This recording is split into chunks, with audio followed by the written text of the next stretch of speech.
welcome back to the channel. Thank you so much for once again joining me for tea time today. We have a little bit of fireside. So good. That smokiness of the Lapsang tea, just unbelievable. It's kind of like sitting next to a campfire or something. Just really good. Anyways, guys, today we're going to be talking about getting faked. Identity theft at a whole new level, guys. A whole new level. But before I go any further, I want to say that if you haven't downloaded my ebook as of yet, go over to JCristina.com/ebook. Once again, JCristina.com/ebook. 10 tips at making tack-sharp images.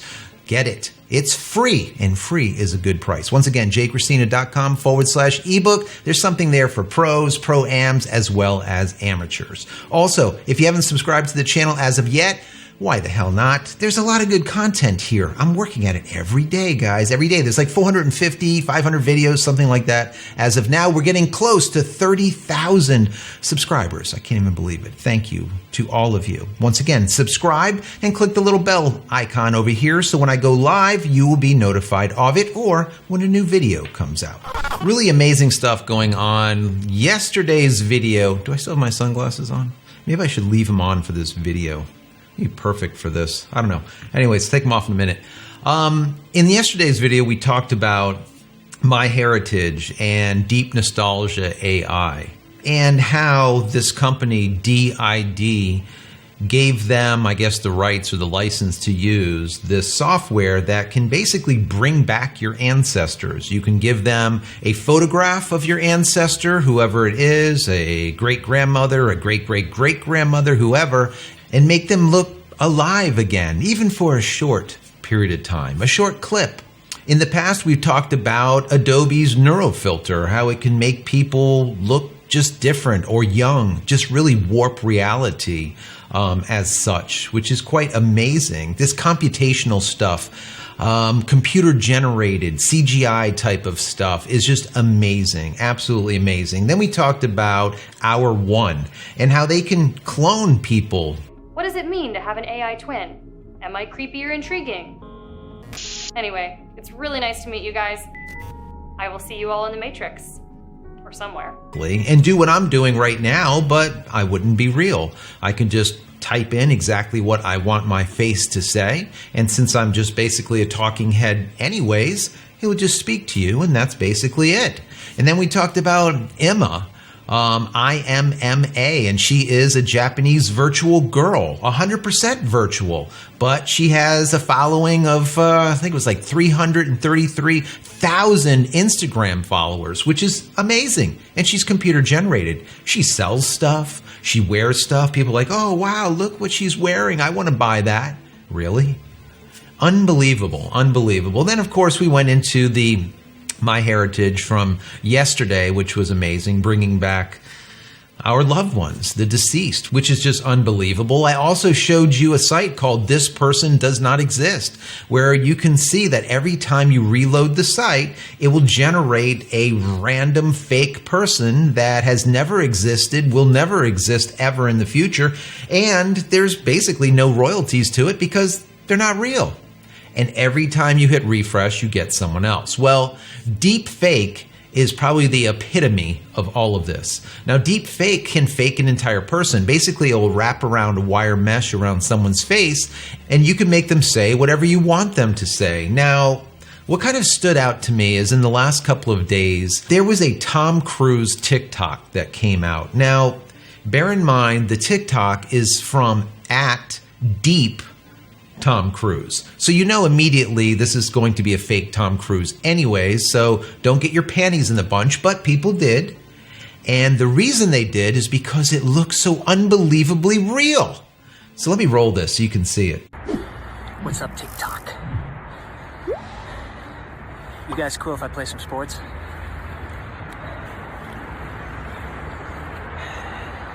I love it. More for the audio experience. As much as the momentum. Hey, listen up, sports and TikTok fans. If you like what you're seeing, just wait till what's coming next.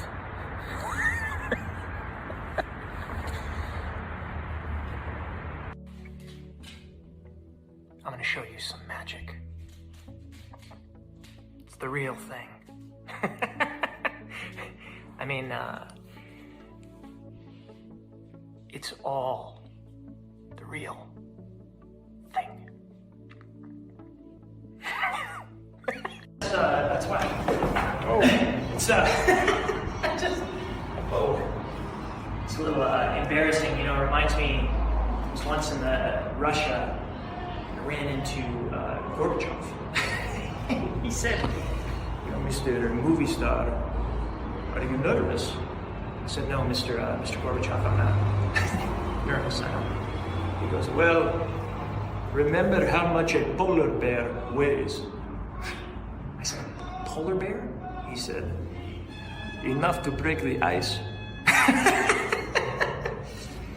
It's the last time I've ever seen Mikhail Gorbachev. Hello, Internet. So what do you think? Amazing, right? Unbelievably amazing. How real, especially the magic trick one. It was like perfect. It was perfect to my eyes. I mean, it looks like Tom Cruise. It sounds like Tom Cruise. Well, the account, even though it had like 1 million subscribers or who knows what, 1 million people that were on there, it was sanitized as of, I think, yesterday or this evening. So they let it sit for about 3 or 4 days after going viral, but now it's gone.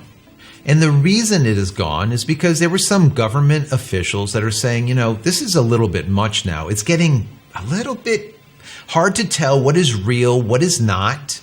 And it's going to allow for some mischievous people, right, to do some things that they really shouldn't do because the technology is getting better and better and better. And what they're saying is they're trying to enact a bill or a law that will say that if you share deepfake videos or images, it will be a crime. You could go to jail or be fined for doing it, which I think is kind of crazy, but nonetheless, it is a possibility because they're trying to figure out what to do. What can these lawmakers do to be ahead of the game? Because right now, technology is outpacing the laws. The behavior that we see online is outpacing the laws. So a lot of times as you get this knee-jerk effect where lawmakers just put out these bills and these laws that are just sometimes overreaching because they don't know what to do. And this is kind of what is going on here. So now we do not see that person, deep Tom Cruise, anymore. Now, will he open up another account? Who knows? But this was definitely a really, really good one. Now, some time ago, there were some researchers that were out of the University of Washington that were able to make Obama say anything that they wanted him to say, which was kind of eerie, kind of crazy. Let me roll this. Now, most of us don't get our healthcare through the marketplace. We get it through our job, or through Medicare or Medicaid. Then, we synthesize mouth texture. And what you should know is that, thanks to the Affordable Care Act, your coverage is better today than it was before. Next, we enhance details in teeth. Now have free preventive care. There are no more annual or lifetime limits on essential healthcare.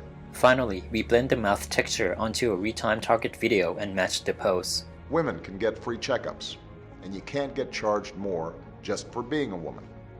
Young people can stay on a parent's plan until they turn 26, and the infrastructure that creates good new jobs. Not to mention the job training that helps folks earn new skills. We can even create an Obama video from voice impressionists. Here we go. President Barack Obama.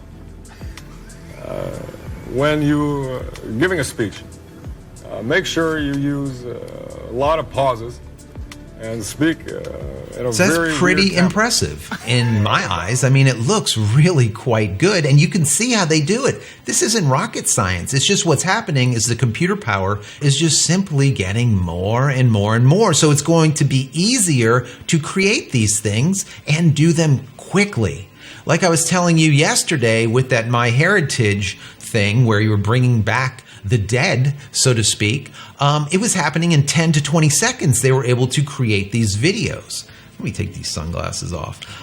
So as we can see, things are getting quite impressive, to say the least. And they're getting to a point where it's hard to discern what is real and what is fake, what is reality and what is not. So I know that there's been some AI software out there, computer-based software, that has been able to detect these deep fakes, but they're being faked out also by some of these fakes. Let me roll this clip. So as you can see in that video, President Obama is faked, but it's not detecting it as a fake. That is a big problem. Now, as photographers, videographers, we understand that every camera is different. And when it takes a photograph or when it takes video, there's some things that are binned. Some things are thrown away. When it comes to color, there's a lot of things that go on. Well, every camera produces a fingerprint, let's call it. So if you have the skill, you can figure out what camera, video, or photo took a photograph, even when that photograph doesn't have any type of metadata telling you. All right, there's ways of doing it, especially when it comes to video. The problem is that every time you redistribute a video, a perfect example is the one that I just did with Tom Cruise. Am I going to get like a strike for that?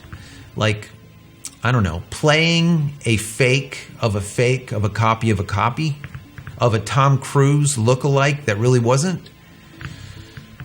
I don't know. Is that a possibility? Maybe more for the attorneys, I suppose. Anyways, like I was saying, going back to the fingerprints, there are fingerprints, but what happens is they get sanitized when we redistribute. So when I put on that TikTok, well, it's a copy of a copy of a copy of a copy, and now the copy doesn't even exist because they sanitized the entire account. But just like everything else on the internet, once it's there in perpetuity. There's no way to truly get rid of anything from the internet because someone has copied it. That's just it. All right?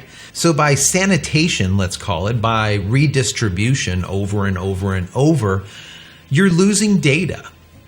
You're losing resolution. You're losing a lot every time this happens. And the ability to discern what is reality and what is fake is almost impossible at that point, okay? So the question is what can be done here, right? What can be done? We understand that AI is trying to combat AI. A perfect example was that software that detects deep fakes, but it doesn't always work. The deep fake detector can be faked. So understanding that, we know that AI will have to combat AI, and it's like whose AI is stronger than the other guy's AI. And if you work for the government, you understand exactly what I'm talking about, all right? There is no one person or one software that is the best, because when you think you're the best, there's someone else that's better. It's perpetual, all right? You constantly have to revamp. And when you get stuck in the mud, like some companies do, you just get bowled over, and that's the end of it. So what else can be done? In my opinion, I think what they could do is for all real videos, let's say, quotes, real videos, they could possibly put them into some type of blockchain so that nothing can be altered because everyone holds a piece of the entire thing. So there's no way to alter the entirety of anything. So that's like one way to do it. But then what determines what should be put into this blockchain of videos and what shouldn't? This round robin's back to news and fake news. What is real and what is not? So often we see National Geographic folks that have altered images and then people just make this big stink about it. But how about the videos that have been altered over the years? In which ones are reality? In which ones are faked completely? And which ones are something in between? Like a cyborg video, where it's about half reality and about half fake. This is problematic. And what really makes it problematic is we will never know what to believe and what not to believe. What is reality and what is not? Who is real and who is not? Who's saying what and what are they not saying? When you could put words in the mouth of someone and have them say anything that you want, what are the ramifications of that? Okay? I think they're dire. Because at that point, you just don't know anymore what to believe, and your whole sense or understanding of, for example, government is lost. Right? And everything else. Commercials, any type of video, stars, actors. When an actor or possibly a government official can be made to say anything that someone or some entity with some nefarious intent comes up with, what are the implications? It goes back to what you believe, right? What is reality and what is not? I really believe that the line is going to become more and more blurry. And as a people, we're going to have to decide what we believe and what we do not. And it cannot be what we see and hear anymore. It's going to have to be something that has been authenticated. Now, back to the blockchaining, like I was saying, or a company that houses authentic or verified videos. That puts a ton of power into that company, right? Because now you would say company ABC, authentication, everything that they put out is real. Well, how about if somehow they get hacked or taken over? Now all of a sudden, nothing is real. It's a thing. It's definitely a thing. And this deepfake technology is going to get better and better and better with every month, with every year. And as the years go on, it's going to be harder and harder to detect what's reality and what is not. I want to know your thoughts. What can be done? Do you think that we're kind of lost and there's nothing that can be done? Or is there something that you think that can be set into stone to make it so that these things don't happen? Or are you on the side that, just let it go because this is just for fun anyways? Like, for example, this guy, Deep Tom Cruise. You know just by the name, it is not a real guy. This is a deep fake. But it's so good that it almost had to be taken down. Or did it? Just some questions to ask, right? Just some questions to ask. Anyways, guys, if you have not subscribed to the channel as of yet, please subscribe. Also, click the little bell button right over here. So when I go live or when a new video comes out, you'll be notified of it immediately. Also, click the little join button down here. If you want to contribute to the channel, you can. You become a member. I can give you perks. You give $1, $2 a month or whatnot to help us grow. That would be much appreciated. Also, when we're done talking down here in the comment area, be sure to go over to community.JCristina.com. Once again, community.JCristina.com. It is our creative Discord server where we have these conversations 24/7, 365 days a year, and I'm there all the time. So come hang out with all of us. There's hundreds of tech heads. You have video and photo guys. We're all there hanging out every day, and there's no trolls. Also, if you haven't downloaded my ebook, once again, go over to jcristina.com/ebook. Once again, jcristina.com/ebook. 10 tips at making tack-sharp images. There's something there for pros, pro-ams, as well as amateurs. And finally, head over to my website, JCristina.com, where you can find all the photography tools that I've invented for you and me over the years, and hopefully there's something there that you might like. And if there is, please pick it up and support me and my family. That would be much appreciated. That's it, guys. Many blessings to you and your family. Stay safe, stay healthy, and stay real.